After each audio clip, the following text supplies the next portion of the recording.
Venezuela, refugio de terroristas. España persigue a 14 etarras y salpica al gobierno de Delcy Rodríguez. Menos discursos, más acciones. Amnistía Internacional exige resultados tangibles sobre crímenes de lesa humanidad cometidos en el país. Poder económico tutelado. Filtran el mecanismo que entrega a Estados Unidos el control de los ingresos venezolanos. Les contamos. ¿Qué tal, amigos? Qué gusto saludarlos este martes 2 de junio de 2026. Soy Mildred Manrique y en nombre de todo el equipo de Impacto Venezuela les doy la más cordial bienvenida a nuestra emisión matutina de noticias. Comenzamos. La sombra de ETA vuelve a proyectarse sobre Venezuela. Una investigación de la justicia española apunta a 14 integrantes de esta organización terrorista que habrían estado bajo la protección del chavismo. El expediente amenaza con perseguir a la nueva administración de Delcy Rodríguez y reabre el debate sobre las cuentas pendientes en medio de esta transición. Quique Frías nos cuenta más. La justicia española solicitó a Venezuela que facilite información de 14 integrantes del peligroso grupo terrorista ETA que presuntamente hace vida en el país bajo el amparo del Estado, controlado desde hace décadas por el régimen chavista. El juez de la Audiencia Nacional, Francisco de Jorge, ha librado una petición de auxilio judicial a Caracas. No se trata solo de una vieja causa europea, se trata de un problema que vuelve a tocar la soberanía, la seguridad y la imagen internacional del país. Es algo que es relativamente, que puede ser típico de un país solicitándole a otro que le dé que le dé información sobre algunas personas que podrían de alguna forma u otra estar involucradas en actos que un país considera de terrorismo y el otro país no lo considera.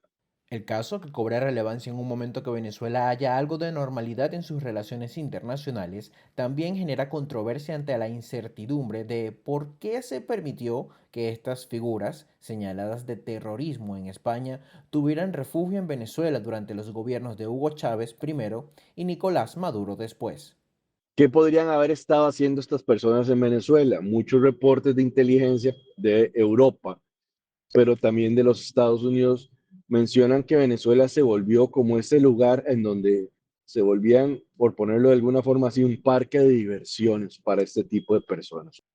Para nadie es un secreto, el chavismo y después con Nicolás Maduro fue un magneto para atraer a algunos actores contrasistema de diferentes partes del mundo, con el propósito de ayudar a las milicias bolivarianas o de alguna forma u otra simplemente generar conflicto y cizaña con otros países, ya sea por creencia, por ideología o por un elemento práctico.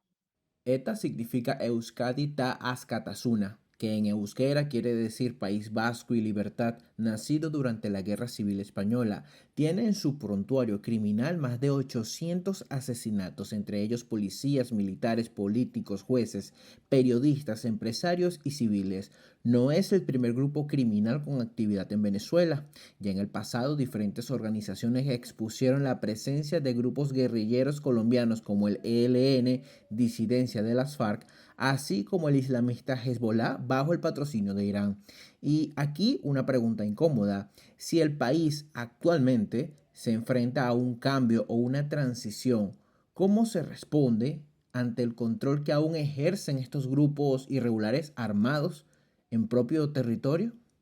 Que hayan empezado a utilizar este periodo de tiempo de transición por parte de Delcy Rodríguez, de alguna forma u otra lo que confirma es que Venezuela, bajo el régimen encargado de Delcy Rodríguez, está buscando reincorporarse al concierto de las naciones de una forma formal y en esta línea cooperar. Venezuela estaría de alguna forma u otra paulatinamente, lo se dice en inglés, coming out from the cold, en otras palabras, saliendo del lado oscuro, si se quiere poner de alguna forma, para cooperar, en este caso, con un actor importante que es España, para hacer, digamos, una limpieza de algunos elementos subversivos que podrían generarle problemas a España y que los necesita para procesarlo en la ley. La era Delcy Rodríguez, o para Venezuela también la post-Maduro, hereda más que una crisis económica y política. hereda solicitudes judiciales internacionales, sospechas de refugio a terroristas y denuncias sobre redes irregulares que crecieron bajo el amparo del propio chavismo. Reportó para ustedes Quique Frías. Impacto Venezuela. Conectamos con nuestra audiencia a través de la pregunta del día de Impacto Venezuela, disponible de lunes a viernes en todas nuestras plataformas digitales. La de hoy es la siguiente. España exige la extradición de 14 etarras que presuntamente están protegidos por el chavismo. El escándalo de estas redes criminales está ya en plena transición, pero ¿crees que Delcy Rodríguez entregará a estos terroristas prófugos de la justicia española? Tu opinión cuenta, escribe tu respuesta en los comentarios, te leemos en la emisión estelar. Los crímenes de lesa humanidad cometidos en Venezuela siguen tocando la puerta de la justicia. Amnistía Internacional advierte que la impunidad no puede seguir siendo una política del Estado, pero recuerda que mientras la burocracia internacional se sigue moviendo lentamente, avanzan investigaciones sobre torturas, desapariciones forzadas y represión que podrían alcanzar a los responsables. Los detalles con Juliana Palmar. Amnistía Internacional ha lanzado una advertencia contundente. Para la organización, los crímenes de lesa humanidad cometidos en Venezuela ya no admiten más discursos, sino que deben remover la conciencia de la comunidad internacional y transformarse de inmediato en acciones tangibles. Este llamado surge en medio de un evidente estancamiento de los mecanismos tradicionales de protección y la lentitud burocrática de las instancias multilaterales, dejando a las víctimas en un estado de vulnerabilidad que obliga a buscar alternativas fuera de los canales habituales. Esto solamente nosotros lo podemos ver que más que una pérdida de credibilidad es que la legislación internacional a estos organismos multilaterales defensores de derechos humanos los tiene atado de brazos. Nosotros hemos visto cómo la Comisión Interamericana de Derechos Humanos de la OEA, la Oficina del Alto Comisionado de Derechos Humanos han hecho informes que revelan datos aterradores. Ha habido un acompañamiento de las víctimas, se ha visibilizado las violaciones a los derechos humanos. Pero sí, no pueden pasar de un comunicado porque ante estos gobiernos de carácter autoritario se hacen oídos sordos, aunque en la comunidad internacional queden como violadores de derechos humanos, como criminales. Ante la parálisis de los entes internacionales y el secuestro institucional del sistema judicial local en Venezuela, las víctimas han tenido que sostener por cuenta propia las vías para la justicia internacional. Ana Picker, directora de las Américas de Amnistía Internacional, enfatizó que la gravedad de estas violaciones de derechos humanos exige una respuesta vinculante y directa de los estados, sin esperar el permiso de organismos paralizados.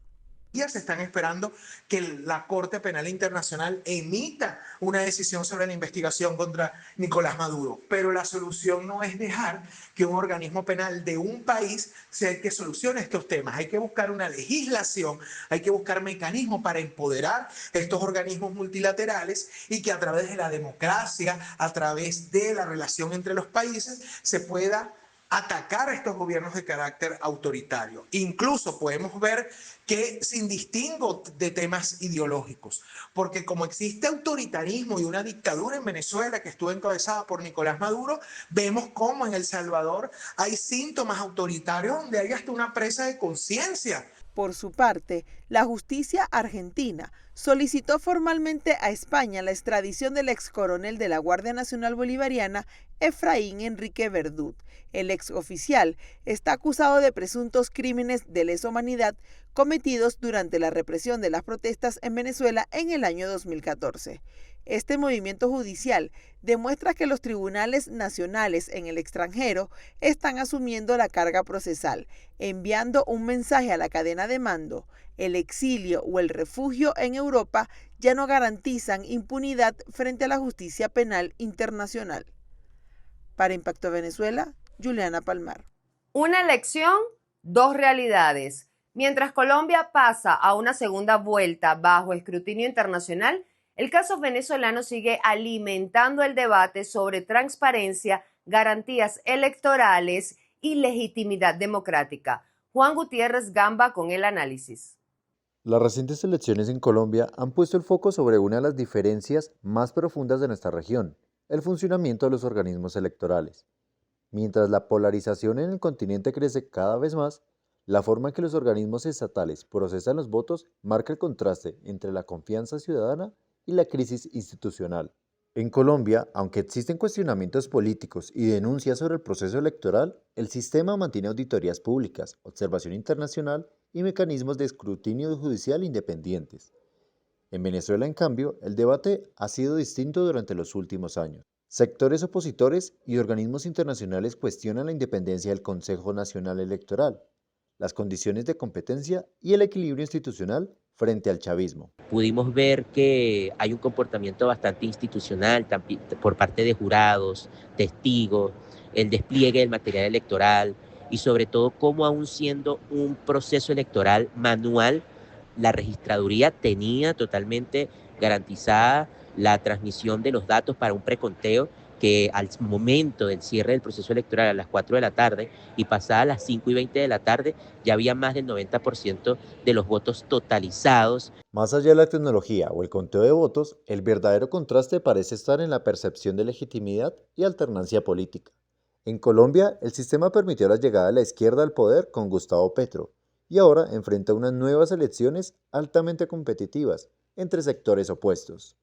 Por otro lado, en Venezuela la oposición sostiene que las condiciones electorales continúan favoreciendo estructuralmente al oficialismo, mientras el chavismo rechaza esas acusaciones y denuncia presiones internacionales contra el país.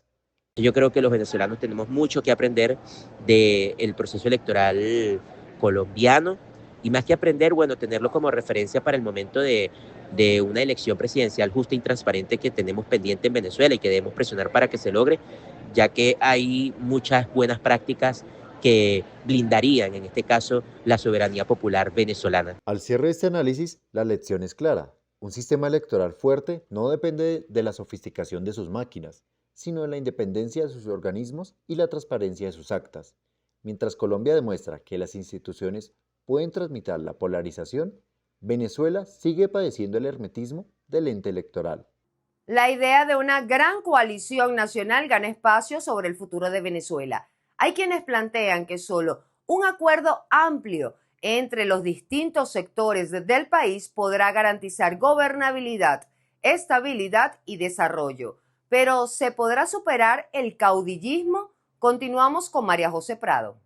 La reconstrucción de Venezuela vuelve a colocarse en el centro del debate político. Para el dirigente y diputado Rachid Yazbek, el país necesita superar las divisiones internas y avanzar hacia una coalición nacional que permita consolidar una transición basada en instituciones sólidas. Asegura que las experiencias electorales de 2010 y 2015 demostraron que los mayores avances se producen cuando los factores democráticos privilegian los acuerdos por encima de las diferencias. Totalmente determinante.